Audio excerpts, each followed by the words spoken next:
Nous allons prendre Ézéchiel chapitre 22, du verset 29 au verset 31.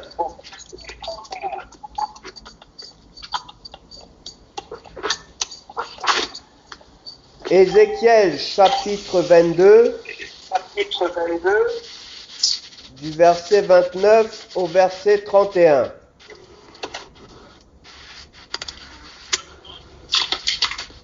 Le peuple du pays se livre à l'oppression,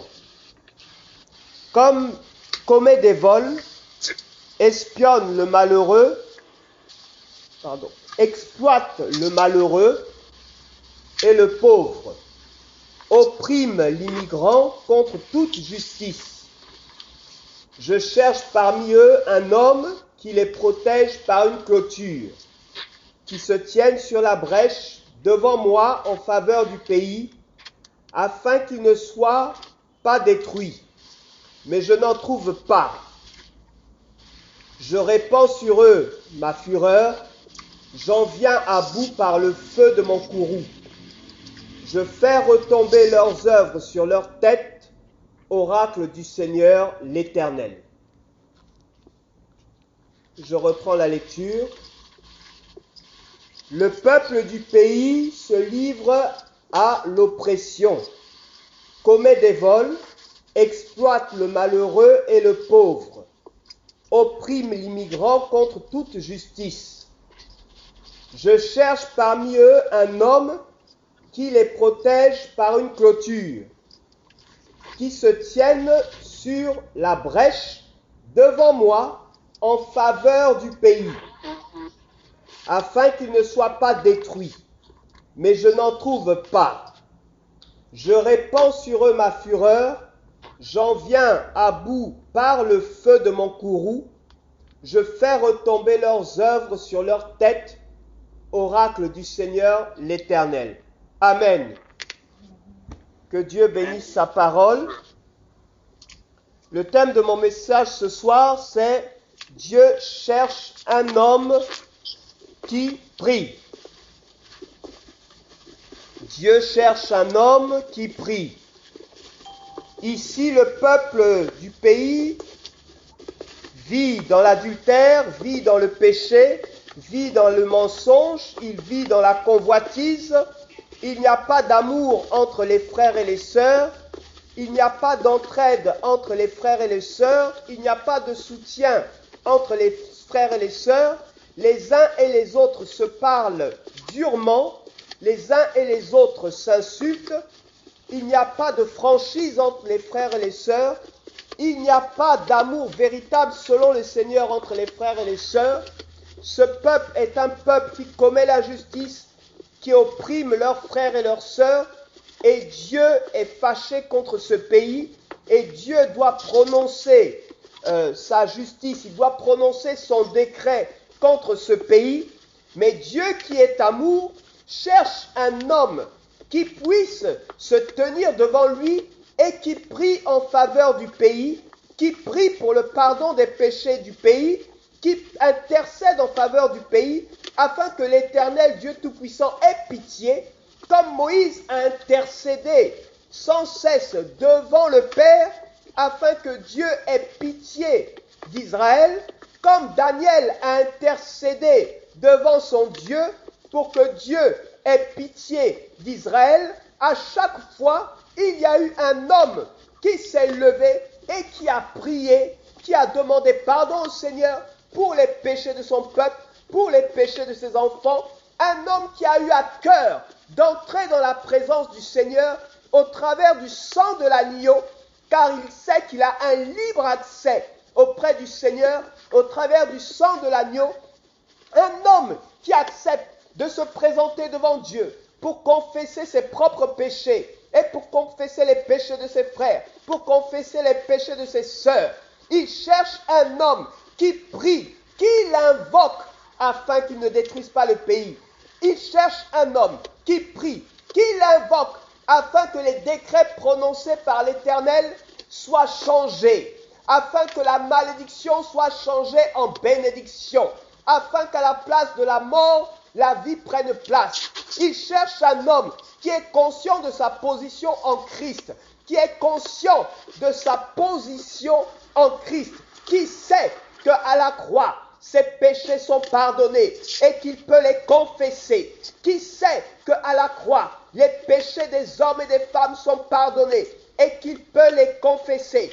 Un homme qui sait qu'au travers du sang de l'agneau, il peut entrer dans la présence de son Père, dans la présence de son Dieu et prier. Nous sommes tous des fils de Dieu, lavés par le sang de Jésus-Christ de Nazareth. Et si nous confessons nos péchés, Dieu est fidèle et juste pour nous les pardonner et nous purifier de toute iniquité. Mes frères, mes sœurs, nous avons un libre accès auprès du Père. Le voile est déchiré. Nous pouvons entrer dans le Saint des Saints, dans la présence de Dieu, pour changer les décrets, pour intercéder auprès de notre Père, afin qu'il nous fasse grâce, afin que dans sa volonté, il nous fasse grâce. Il ait pitié de nous, qu'il agisse en notre faveur, qu'il agisse promptement en notre faveur. Notre Dieu est fidèle. Il nous a donné un libre accès au travers du sang de Jésus, afin que nous puissions nous présenter devant lui chaque jour, chaque nuit, tant que l'occasion se présente, que nous puissions nous présenter devant notre Père et plaider. Plaider pour notre propre vie, plaider pour la vie de nos frères, plaider pour la vie de nos sœurs, plaider pour l'œuvre du Père, plaider pour le retour du Seigneur Jésus-Christ de Nazareth. Nous avons un libre accès auprès de notre Seigneur, auprès de notre Dieu. Dieu cherche un homme qui est conscient qu'il a un libre accès auprès de son trône. Dieu cherche un homme qui ouvre la bouche et qui prie. Qui prie. Très souvent, lorsque le malheur nous atteint, nous crions. Très souvent, lorsque le malheur nous atteint, nous pleurons. Très souvent, lorsque le malheur nous atteint, nous nous lamentons. Dieu cherche un homme qui élève la voix vers lui et qui prie afin de changer ta situation, afin de changer ta malédiction en bénédiction. Ton Dieu n'est pas aveugle, ton Dieu n'est pas sourd. Ouvre la bouche, invoque ton Père et prie ton Dieu. Prie-le dans le lieu secret et ton Dieu qui voit dans le secret te le rendra. Ce que Dieu attend, c'est ta prière. Ce que Dieu attend, c'est que tu ouvres ta bouche et que tu pries. Que tu pries de tout ton cœur, que tu pries de toute ton âme, que tu pries de tout ton esprit. Si c'est dans les larmes que tu dois prier, prie. Si c'est couché que tu dois prier, prie. Si c'est à genoux, prie. Si c'est debout, prie. Mais ne te tais pas lorsque tu es atteint par le malheur. Ne te tais pas lorsque tu es dans une difficulté. Ne cherche pas le secours auprès des hommes, parce que le secours se trouve auprès de l'Éternel. Ne te décourage pas. Ne te lamente pas. Ne balade pas les regards inquiets, mais regarde vers le trône de ton Dieu. Tu as un accès auprès du Père. Il attend qu'une seule chose, c'est que tu ouvres la bouche et que tu pries. Que tu ouvres la bouche et que tu pries. Daniel a ouvert la bouche et la parole de l'Éternel est sortie. Depuis le premier jour, Daniel, où tu as eu à cœur de t'humilier, de te rabaisser, de te priver dans la présence de ton Dieu, depuis le premier jour où tu as eu à cœur de rentrer dans le lieu secret, dans la présence de ton Dieu, depuis le jour où tu as eu à cœur de te retirer pour aller invoquer ton Dieu, de prendre un temps de retraite, pour aller invoquer ton Dieu, de prendre un temps de jeûne, pour aller invoquer ton Dieu, depuis ce jour-là, où tu as commencé à prier, une parole a été libérée dans le ciel pour toi. Amen. Dieu n'attend qu'une chose, c'est que tu ouvres ta bouche et que tu pries. Pas que tu te plaignes, pas que tu te lamentes, pas que tu dises, mais je suis un enfant de Dieu. Pourquoi cela m'arrive-t-il? Pourquoi est-ce que je souffre? Pourquoi est-ce que je vis telle difficulté? Je ne me suis pas éloigné de mon Dieu. Je m'accroche à la parole de Dieu. J'essaie de vivre dans la sanctification. J'essaie de marcher dans la parole de mon Père. Mais pourtant, voici que le malheur m'atteint. Ainsi parle l'Éternel. Le malheur atteint souvent le juste, mais Dieu l'en délivre toujours. Ton Dieu est vivant. Si quelqu'un souffre, qu'il prie, dit la parole du Seigneur. Ce que Dieu attend, c'est que tu ouvres ta bouche et que tu parles de ta situation à ton Père. Ce que Dieu attend, c'est que tu ouvres ta bouche et que tu plaides vers ton Père. Pas que tu te plaignes auprès de tes frères, de tes sœurs, de tes amis, de tes connaissances. Non. Pas que tu te morfondes sur ta situation en regardant comment les autres avancent, comment les autres s'en sortent et que toi tu ne t'en sors pas. Ce n'est pas l'attitude à avoir, ce n'est pas la position à avoir. Tu as un accès auprès du trône de ton Père, au travers du sang de l'agneau. Ouvre ta bouche et prie. Entre dans le lieu secret et ton Père qui voit dans le secret te le rendra. Lorsque tu souffres, ne te tais pas. Lorsque tu es découragé, ne te tais pas. Parle à ton Père de tout ton cœur. De tout ton cœur. Parle-lui de la situation telle que tu la vis. Parle-lui de la situation telle que tu la ressens. Parle-lui de la situation telle que tu te sens oppressé et fatigué et humilié. Je cherche un homme qui se tienne à la brèche et qui prie, qui invoque l'Éternel, qui plaide. Alors j'agirai, je changerai sa situation, j'agirai dans sa vie.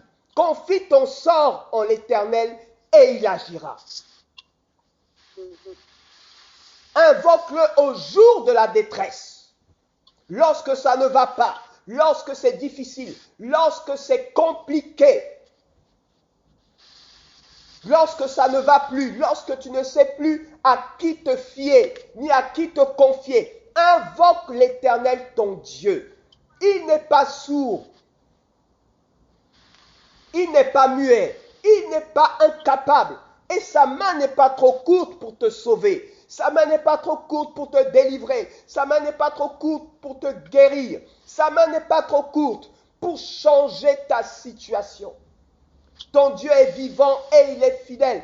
Confie-toi en lui, même dans le désert. Israël n'a pas manqué de nourriture. Israël n'a pas manqué d'eau à boire. Même dans le désert. Israël n'a pas manqué d'habits pour se vêtir. Même dans le désert.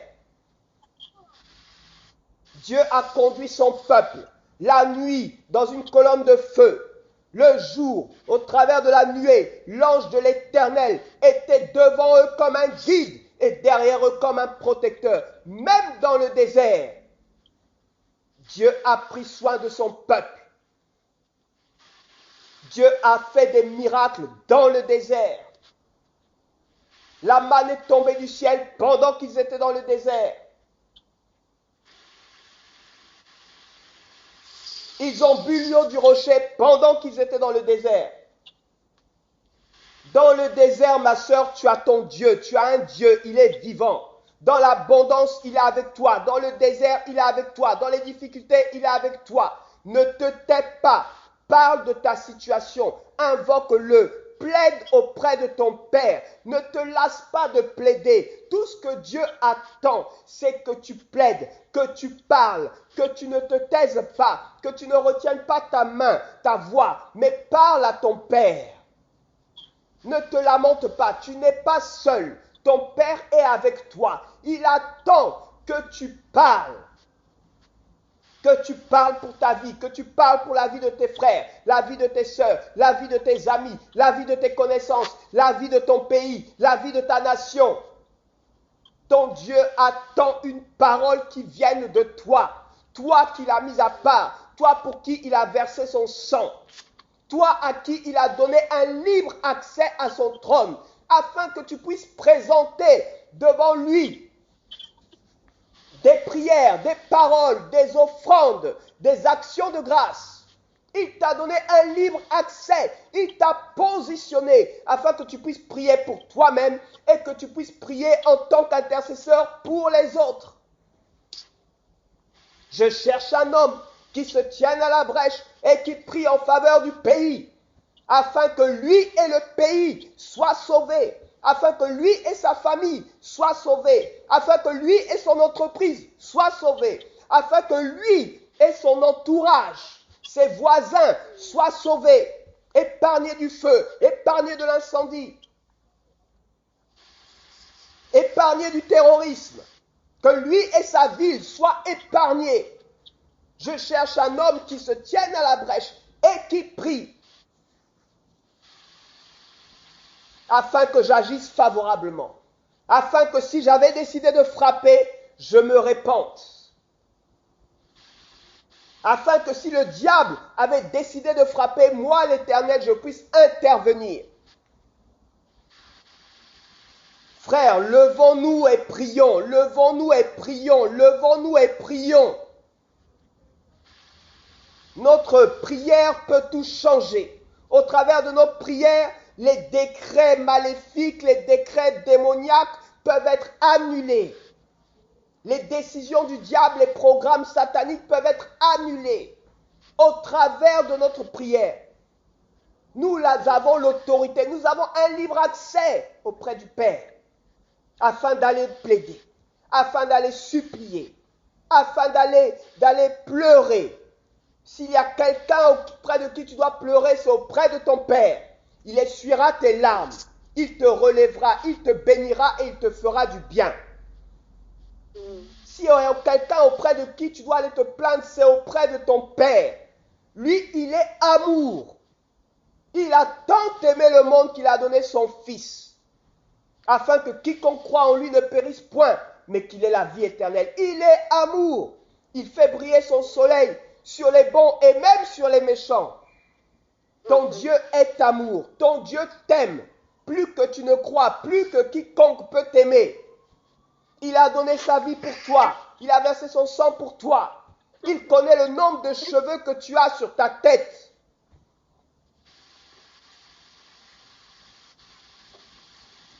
Confie ton sort en l'Éternel et il agira. Il agira et il agira certainement. Mais toi, confie-lui ton sort. Parle de tout ton cœur. Parle de toute ton âme. Parle de toute ta pensée. Parle à ton Père. C'est ton papa.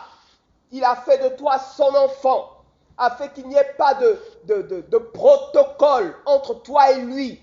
Il n'y a pas de protocole entre un père et son fils. Il n'y a pas de protocole entre un enfant et son parent, ou sa mère, une mère et une fille. Il n'y a pas de protocole entre parents et enfants. Il a fait de toi son enfant, afin qu'il n'y ait pas de protocole entre toi et lui. Il a fait de toi son enfant. Il t'a donné sa nature, afin que vous puissiez parler le même langage, pour qu'il n'y ait pas d'incompréhension.